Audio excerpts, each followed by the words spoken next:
Your boots are I wore giving. these for you. This is the closest I have to cowboy boots. But yours are like, I feel like these are almost the same brand of boots. Ironically, I actually got these like at a boutique here in New York. Yeah. But these, I just do want you to know this was very intentional. Oh, well, thank you. Thank you. I feel very seen. Thank you.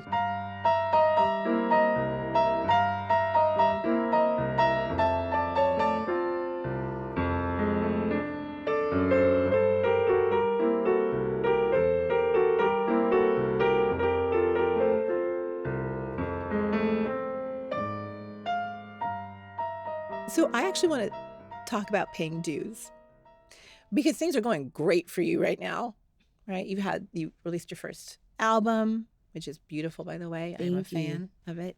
And Billboard Artists to Watch list this year. And is it true that you're touring with Dylan? Yeah. I'm on tour with Willie Nelson and Bob Dylan and John Mellencamp. It's And Billy ridiculous. Strings is coming on for a show too. I know. Like, how many times a day are you pinching yourself? A lot. Yeah. This is my third year being on the road with Willie. Okay. And so I just, honestly, I'm like, wow, he keeps inviting me back. This is really fun.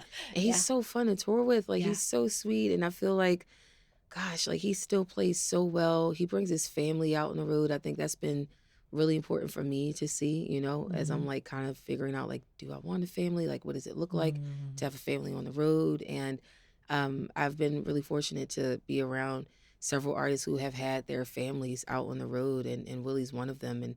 And just seeing what that looks like, even just like later on in life, you know. Yeah. It's really cool. And gosh, man, I fan out.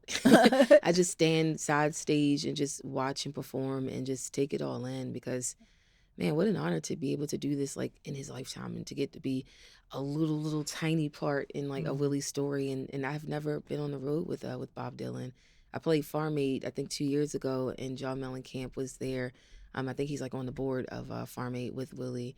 And this is really cool. Like I just I feel an extreme amount of excitement. Yeah. And, you know, I think, well, it's funny, right? Because in moments like this, everything blows up and there's so much energy and activity. And I'm happy to hear that you're also just enjoying it because I think sometimes that gets overlooked. And yeah, so much to learn, right? Not just about the music, but about how to do this life and for a long time and well, and in a way that you keep your happiness and your joy. Yeah. But I also think, I mean, I know that there were years, you know, of what I like to call the school of hard knocks. Like I literally used to have that in my Instagram bio. Like, where did you go to school? Because that is kind of where I went to school. But I think it's really interesting. I think that is a place where we all learn really important things. Yeah. And, you know, your years of busking and backup singing and odd jobs and all the things. Yeah. How did all of that? I mean, I think that in a real way that feeds in, right? It prepares you. How did it? Can you look back and see how it's prepared you to step into this spotlight now? Yeah, I mean, honestly, I still feel like I'm paying dues. Like I'm the opening act. You know, I'm still learning. Like I can't hold on to anything too tightly because it might be time to let it go. Right when I start to feel like I got a hold of this. You know, it's a wild ride and it's a wild journey, and adaptability has definitely been a huge I guess trait that I've had to kind of take on, you know, for this career. And maybe a lot of what I did before now is kind of helping. Definitely busking.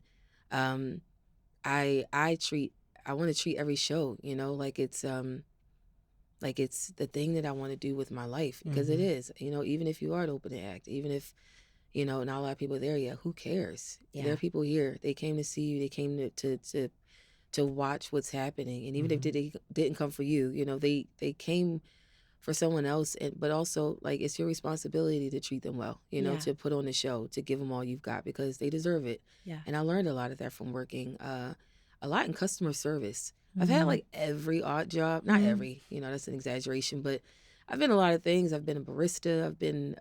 I've worked in healthcare. I've worked in, I don't know, telemarketing, a juice bar. That was my favorite. Being a juice girl was my absolute favorite. And it's important. All those different odd jobs, they teach you how to handle different kinds of people and how to anticipate people's needs. And also, I mean, just how to read a room, you know, and they teach you how to serve. And I think that that is really important. I really feel like as an artist, I live in service of music. I'm not just trying to juice it for whatever I can get from it. It's honestly never been enough for me to just wake up and sing just because I can. Yeah. That's not enough for me. I could do that in the shower. Mm-hmm. Like I've had honest conversations with myself, you know, through the years. And I remember when I first moved to Nashville 11 years ago, I was like, why am I doing this? Like, not because I felt like I was doing something wrong, but like I started just trying to figure out like, what is my why? What am I doing? Why do I want a career in music? It's not enough to just be like, I can sing and I have something to say. And that works for a lot of people. And I'm not like negating that or thinking that it's weird or wrong, but I put myself in service of that. At least I try to. One thing I see you doing right away is stepping into this place of, building community and supporting other artists, which is a beautiful thing to see. I know that your overnight success, it never is, and also it's had a lot of moving parts and a lot of like 6 degrees of separation things where you've worked with one person and then something else happens, and then your relationship with the Highwomen, which is I guess very life-changing. I love them so much. Yeah, and it's community. I see that it's become your musical family. Yeah. Oh gosh, they really are. I love them. My introduction to music was sing with other people. I learned how to sing with other people. So when I got the opportunity to sing with them, I'll never forget. I will never forget. I remember we were walking to the stage at Bottle Rock to go perform in front of 50,000 people. And I remember not realizing we were walking to the stage because it was so casual. And it was so dark back there. It never really dawned on me like we're walking on stage, because I think we walked out like just kind of holding each other. And gosh, I'm having like chills even just thinking about it. Like I don't know why, but it did not click in my head. It's funny, we talk about social media and the separation that it causes and how, there's not real human connection, but your story, and I should just say for anyone who doesn't know, so you uploaded your cover of their song. They retweeted it, everything went viral, but then they reached out and invited you to sing with them. And I do love to think about that. And I think especially for artists, because, that is a place to put your work and you don't know who's going to see it. And I think more often than not, actually, human connection follows. And it is a good way for us to find each other. Yeah, And it is a beautiful thing. I'm pretty vocal in letting people know like social media is not my thing, and like I'm trying to be diligent with it because it really is a great tool. Yeah. It's a great tool to connect with people, to be able to show what you're doing and to just kind of be and express that part of yourself.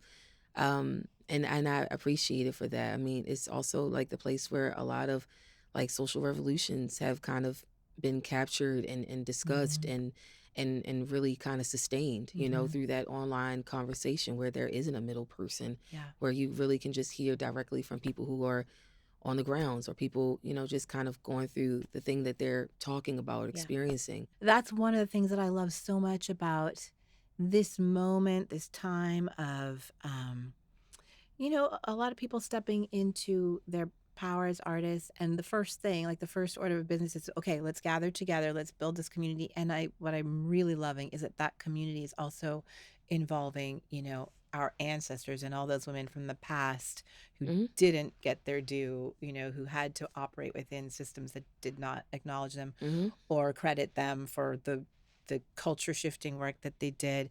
I mentioned to you that Rhiannon Giddens was actually my first ever guest on this show way back in 2020 when we were on Zoom. Yeah. And we've been friends for years, and, watching her do the work she's been doing.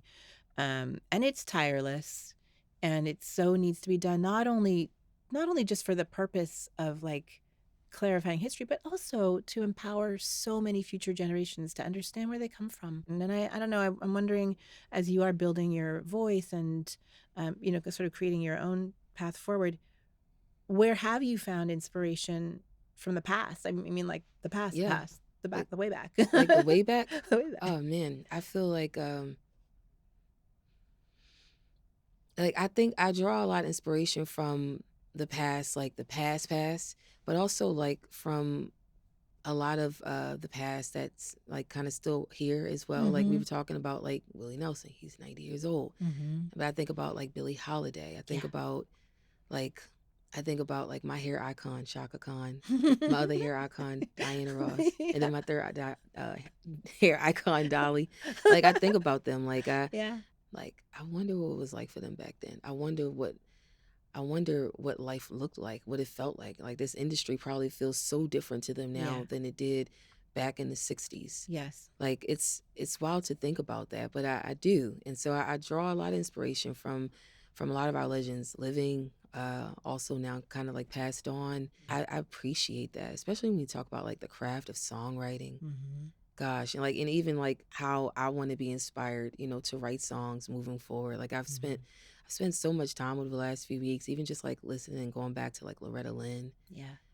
going back to her songs, going back to Billie Holiday songs. Yeah. They were both very, very vulnerable Mm-hmm. and very honest and very like, you knew what was probably going on in their lives at that time because of how their music sounded. And gosh, I'm so attracted to music like that. Like, I want to continue to make music like that. I want to make music that's like that, but and get better at it. I feel like that's important, and it reminds me, you know, to just tell the truth, Yeah. and to be simple and to just say the thing. No, and that, I mean, for me, that's the power of knowing the lineage is kind of knowing where you come from, and it's really fascinating for me. I will admit to you, I'd never heard of Alice Randall until a few weeks ago, and so thrilling to understand, the work she did, and when we talk about the School of Hard Knocks, all those ladies, and I think that's that is what we receive when we listen to Billie or Nina Simone or any of these women who the kinds of dues they had to pay and the purpose they had to have to keep at it. And I think that honesty and that courage, and I'm not saying that any of us should have to go through it, but that is what's in the music that speaks to us, I think. Yeah. And Yeah. like you said, I think it's important to go back and to, I don't know, to be inspired by what's happened. I feel like it can still breathe some new life into what's happening now. I think it's breathing huge new life into what's happening now. And I think what's really interesting in what's happening now is that we're finally able to understand and clarify and share about, the heritage that we have. And what I think is really interesting, I mean, your work in country music is so it's so inclusive, like it's inviting, a new listenership. And at the same time, you're also changing what country music is, and I feel like there's a lot of genre like malleability, we're all sort of reinvestigating what is this tradition. I was talking last night with a friend about genre, and do we keep these classifications? I think that they're important in terms of, again, tracing that history, but also like going forward, is all the music blending to the point that it gets to, what Duke Ellington said about music and people being beyond category. And I don't know, how do you feel about your place in the here and now and what you're doing with your music to shift the sound of it and incorporate the history, but also make something new? Yeah, I mean, I take great pride in being part of a generation in country music where people are kind of just, pushing the barriers. And this isn't the first time it's happened. It won't be the last. It's happened from so many different angles. I fear, or not fear, feel. Sorry, that 4 a.m. is kicking in. Yeah.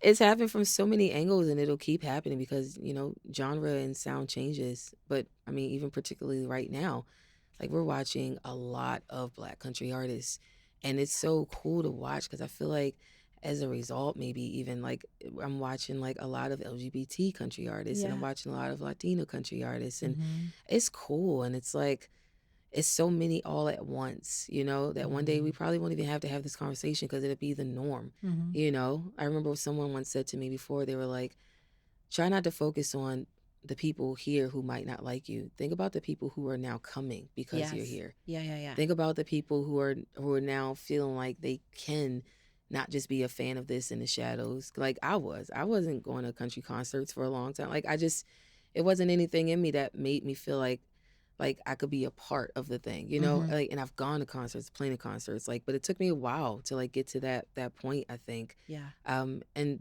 like, but that's my why.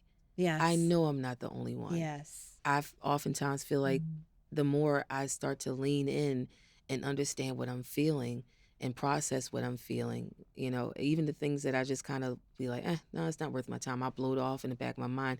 Like a lot of those things have started to like even just resurface, because if I can understand how I was feeling, it helps me to better understand that there are plenty of other people who feel this way. Except now I get to put myself in a position where like maybe this changes someone's experience. Yeah. And I say me, I'm not talking about me. I think I'm part of something much greater. I think there's a whole movement happening right now, and I think it's beautiful to watch, and change is messy. I do actually at my core believe that music and this kind of invitation and opening of doors that we can create through music is one of the most powerful ones. And what's been to me really beautiful and inspiring and hopeful about all of this visibility from Beyonce's album, which of course you're on, and what it has led to in terms of the, all of this awareness that Black artists exist in country and have for a very long time. Like it's really opening a big portal. So then my question becomes, it's an election cycle. This country is so crazy divided along all kinds of lines.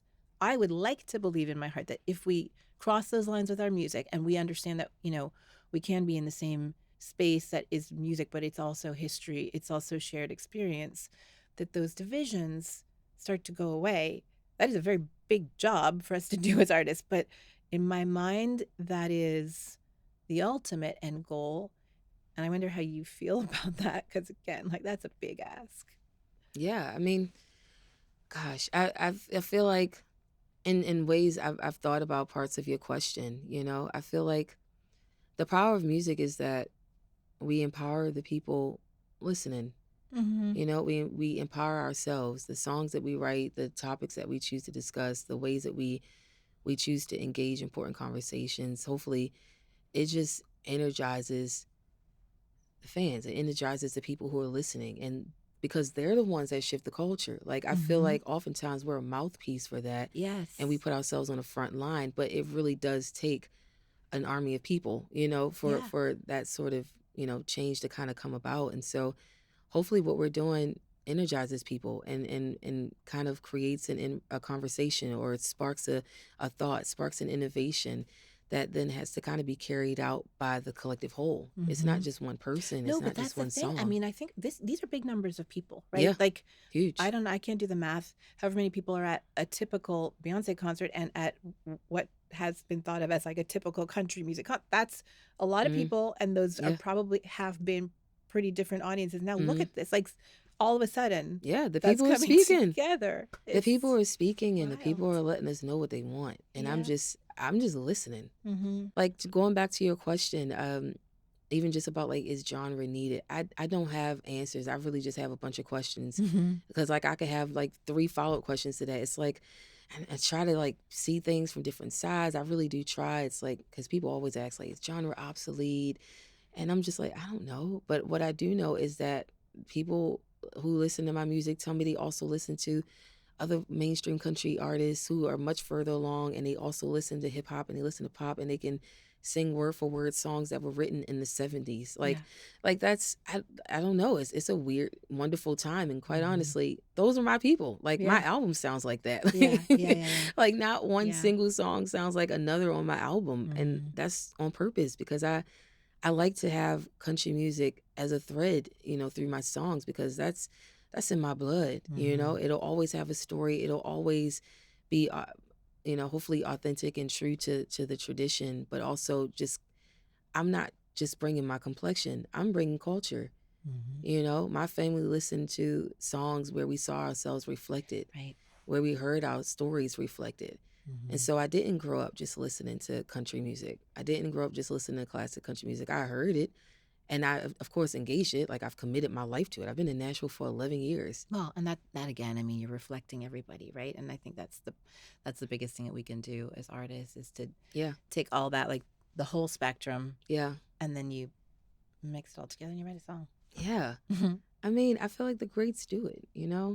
I love that. I love when artists have, like a mix of things in their discography. I think it's important. I want to do that. Hopefully I am doing that. And I don't know. I want to be with people who like good music, and just want to, who care more about whether a song is good or not than they do whether or not it's country enough. Like that's Yeah. like good. Mhm. I've been saying this for years, but I wish good was a genre. Like I wish good was a genre. Like, well, that's another thing let's that make Duke that. Ellington said. He said there are two kinds of music, good music and the other kind. He did? Well, I like him. I already did, but now I like him more. It's important, But isn't it comforting to, like, you can, well, for me, my sad song go-to would always be Lady Day. So you turn on that record and there she is almost 100 years ago feeling exactly the way you feel today. And you're like, oh, okay. Yeah, this isn't new. Yeah. This isn't new. And that's what, like, going back to the thing you said earlier, like, that's why it's important to go back to tradition. That's why it's important to go back to songs that have been written. It's a snapshot of that, period in time. And it's nice to know you're not alone. Things might look a little different. We got a little more technology. The streets look a little different. You got, I don't know, fewer trees or something. I don't know. Like, it looks different, but the human experience oftentimes goes right back to the same just core feelings and valid expressions and experiences. And so I want to connect with all of it, for better or worse.